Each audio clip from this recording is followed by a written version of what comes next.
안녕하세요. 저는 익산시 문화관광해설사 이채원입니다. 오늘은 백제에 꽂힌 미륵사지를 소개하려고 합니다. 미륵사지는 2015년도에 세계 유네스코에 등재된 곳이기도 하고요. 이 석탑은 우리나라에서 가장 오래되고 가장 큰 사찰이기도 하고요. 목탑에서 석탑으로 넘어가는 모든 과정들을 다 보여주는 석탑이라고 합니다. 그래서 우리나라 한국의 석탑의 시원이라고 말할 수 있는 곳인데요. 또 이 미륵사지는 세 개의 탑과 세 개의 금당과 해랑으로 이루어진 3원씩 백제 가람배치를 하고 있거든요. 그래서 동아시아에서 가장 큰 사찰이라고 말하고 있습니다. 올라가면 통로가 있는데요. 출입이 가능한 통로가 십자 모양으로 되어 있습니다. 그 안에 큰 받침돌을 바치던 그 심주석 안에서 부처님 사리를 담아두었던 그릇과 기록이 발견이 되었습니다. 언제? 2009년 1월 14일에 미륵사지 석탑은 목탑에서 석탑으로 넘어가는 과정을 보여준다고 그랬잖아요. 자, 저기 모서리 부분에 이렇게 양쪽 모서리가 있죠? 모서리에서 올라간 부분, 그리고 지붕돌에서 부드러운 곡선이 처마 버선코처럼 약간 올라간 부분이 그 목탑의 형식을 따랐다고 말할 수 있습니다. 동서남북으로 통로가 있어서 출입이 가능했던 석탑의 구조라고 말할 수 있죠. 그래서 십자 모양으로 되어 있는 형식입니다. 정면 상칸, 측면 상칸으로 되어 있는 목탑 형식의 미륵사지 석탑이죠. 네, 세 개의 석탑 중에서 제일 서쪽에 있는 미륵사지 석탑입니다. 2009년도에 1월 14일에 사리장엄구가 발견이 되는데요. 그 사리장엄구에 제가 아까 말씀드렸던 그 사리 봉영기와 그다음에 부처님의 그 사리를 넣어뒀던 사리 외호, 내호, 유리 사리병까지 모두 거기 안에 사리공 안에 봉안이 되었던 것들을 알 수 있습니다. 구체적으로 보수를 했고 지금 이렇게 하나씩 돌로 쌓았던 부분들은 시멘트가 있었던 부분들을 걷어낸 부분입니다. 백제시대 때 풍탁을 달아놓았던 공간이라고 말할 수 있어요. 풍탁이 달린, 지금으로 말하면 그러니까 풍경이 달려 있었던 모양인데요. 저기 동쪽에 있는 석탑을 보시면 나중에 알게 되실 거예요. 동탑 한번 먼저 가보실까요? 아니요, 안 갈 거예요. 왜요? 가보시면 거기 중간에 들어갈 수 있는데. 동쪽에 있는 탑을 왔습니다. 이 탑은 1991년도에 만들었던 탑인데요. 지금 현재는 전에는 아무것도 없었어요. 근데 남아있는 그 부재를 통해서 9층까지 올렸는데 저기 서쪽에 있는 미륵사지 석탑은 안으로 들어갈 수가 없어요. 국보이기도 하고. 그래서 이 탑은 복원을 한 거예요. 복원을 한 탑인데 저 서쪽에 있는 탑이 아마도 이 9층처럼 같은 탑일 거라고 추정을 하고 있습니다. 자, 여기서 지붕돌을 받치던 받침돌, 제일 밑에 있는 이 받침돌, 여기 심주석 안에서 사리 장엄이 나왔습니다. 자, 4개의 통로가 있죠? 좁다. 너무 좁죠? 그렇지만 시원해요. 자, 이쪽으로 문을 통해서 내려옵니다. 그러면 저기 서쪽에 있는 탑이 보이시죠? 자, 동쪽에 있는 미륵사지 석탑과 서쪽에 있는 미륵사지 석탑, 그 다음에 한가운데 중원에 있는 목탑. 하지만 목탑은 보이진 않아요. 하지만 자기 마음속에 목탑이 있다고 생각을 해보세요. 그래서 미륵사지는 이렇게 세 개의 탑과 그 뒤쪽에 금당과 회랑으로 이루어진 동아시아에서 가장 큰 사찰이라고 하는 이유가 거기에 있습니다. 세 개의 탑이 가운데에 있고, 그 다음에 금당이 각각 있고, 그 다음에 회랑과 그 다음에 강당과 승방이 있는 아주 넓은 사찰이에요. 무왕 때 만들어진 사찰이고 백제 시대 때 굉장히 무왕의 원대한 꿈이 서려있던 사찰이기도 합니다.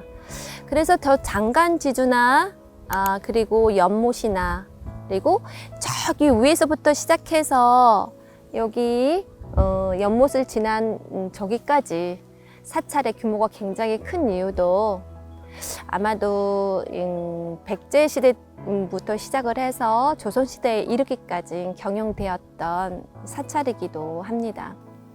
뒤에 연못은 어떤 부분이에요? 뒤에 연못은 아마도 통일신라 때 만들어졌던 연못이라고 하는데요. 불교를 상징하는 그 몸을 깨끗이 하는 이런 신성한 곳에는 항상 이 연못이 자리하고 있다고 합니다. 그리고 이 연못가에 비치는 그 탑이 있는데요. 지금 현재 탑이 지금 2개만 있지만 비밀스럽게도 여기에 탑이 3개가 보인다고 합니다. 여러분들 3개가 보일 수 있는 것들을 찾아보시려면 미륵사지에 오셔야 합니다. 그냥 보이면 안 되고요. 꼭 연못가를 찾아야만이 3개가 보인다고 하니까 여러분 꼭 익산에 오시기 바랍니다. 이곳은 국립익산박물관입니다. 제가 아까 그 미륵사지에서 나왔던 사리장엄 이야기했죠. 요 안에서 사리장엄을 전시를 하고 있거든요. 한번 안으로 들어가 보실까요? 그런데 특이하게도 이 박물관은 지하로 들어갑니다. 국립익산박물관은 이 13번째 박물관이거든요. 한번 들어가 보실까요? 어우 시원해. 국립박물관 안쪽에 들어오시면 안내데스크 외에 상설 전시관과 기획 전시실이 있거든요. 그리고 찾아오시면 차를 마실 수 있는 문화 공간과 카페, 그리고 상품을 파는 곳이 있습니다. 이 목탑은 미륵사지에서 3개 탑 중에 한 가운데에 있는 중원에 있는 탑의 하나인데요. 지금 모형으로 나와 있지만 아마도 있으면 저 탑과 같은 목탑이 서 있을 수 있습니다. 이 석탑 안에서 나왔던 유물들인데요. 여기 자세히 보시면 유리 사리병과 금제 사리병 받침이 있는 녹색으로 된 유리병은 구리와 철이 들어가 있어서 저렇게 녹색으로 보인다고 합니다. 자, 굉장히 아름다운 내함이 있죠? 그리고 이 부처님은 소원을 다 들어주는 부처님이라고 해요. 방울과 서 있는 열의 입상입니다. 그런데 5층 석탑 안에서 또 나왔던 바람일다 밀경 반야신경이 있거든요. 좀 특이하게도 글자들이 위로 튀어 올라왔어요. 아주 정교하게 튀어 올라왔죠. 이게 무려 19장이나 돼요. 그런데 이거를 책처럼 척척 접어서 이런 경첩을 이용해서 책으로 접어가지고 이 끈을 묶어서 이 내암 속에 넣은 거예요. 왕궁리 5층 석탑에서 나온 유물입니다. 굉장히 넓은 부지의 미륵사인데요. 지금 이렇게 보면 이쁘지 않아요. 어떻게 보시냐면 이렇게 밑에서 내려보셔야 돼요. 밑에서 탑이 3개와 금당이 3개, 각각 구획을 나타내는 회랑이 이렇게 쳐져 있는 아주 신성한 곳임을 알 수 있는 그런 사찰입니다. 그래서 동아시아에서 가장 큰 사찰이라고 하는 이유도 여기에 있죠. 그런데 이 건물에 보면 이런 치미가 있죠. 이 치미가 지금 왼쪽에서 볼 수 있습니다. 지금 왼쪽에 보면 아름다운 이 장식을 하는 그런 치미인데요. 이 치미를 봤을 때 굉장히 건물이 크다는 것을 알 수 있는 그런 부분이거든요. 이 영상에 사리장엄이 나왔던 여러 가지 이야기가, 비밀스러운 이야기가 이 영상 속에 다 나옵니다. 미륵사지에 오시면 꼭 영상을 보시고 사리장엄을 보러 가시면 됩니다. 자, 그러면 여기에서 나왔던 사리외호, 사리내호예요. 이 그릇 안에서 부처님 사리가 담아두었던 그릇들이에요. 그런데 이 사리를 외호를 보면 이 배꼽 모양이 있는데 이 배꼽 모양이 열쇠의 키포인트라고 할 수 있는 부분인데 니은자 부분으로 그 니은자 부분에 이 동그란 부분이 걸려 있으면 잠김이 되고 그리고 옆으로 돌렸을 때 니은자를 이탈이 되면 이거는 열리는 부분이에요. 뚜껑이 열리지만 가운데가 열리는 부분이 특이합니다. 네오도 역시 마찬가지예요. 백제의 왕비 이야기인데요. 이 두께는 0.13cm 밖에 안 돼요. 그래서 앞뒤 글자들을 보시면 193자가 기록이 되어 있습니다. 이 안에 비밀이 있었는데요. 기해년 639년 백제의 왕후인 자평 사택의 적덕의 딸이 이곳에 사리를 모셔두었다는 이야기가 나오거든요. 근데 거기에서 이야기가 모셔두었다는 이야기로 사리봉영기라는 이름을 부르게 되었습니다. 이 뚜껑이 진짜 고기에서 나왔던 뚜껑입니다. 이 뚜껑 자체가 아주 영롱하고 예쁜 색깔로 되어 있죠. A4 용지의 두께만큼이라고 하니까 굉장히 얇은 유리 두께라고 말할 수 있죠. 금과 자수정과 이런 구슬들이 이 네오 안에 들어가 있죠.